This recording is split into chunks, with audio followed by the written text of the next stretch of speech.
bank holidays and weekends like as an entrepreneur? Well, this is just for me, and I am not speaking for anyone else, but those are my favorite days to work.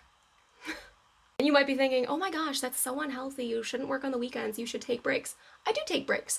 I try and think of work life balance in a 24-hour cycle rather than in a weekly or monthly cycle. So I try and listen to my body, listen to myself. What do I need? What work do I want to get done? And then I do that on a day-to-day basis rather than on a week where I then take a couple days off on the weekend.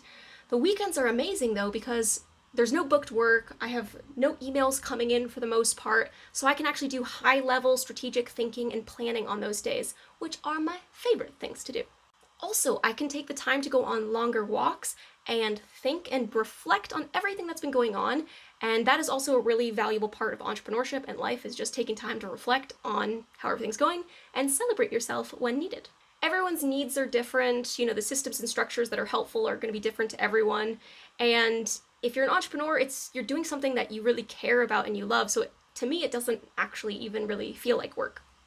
Also, it took me a really long time to figure out what did work best for me when I left employment and moved to entrepreneurship, because you go from a lot of structure to no structure, and then you kind of have to build your own.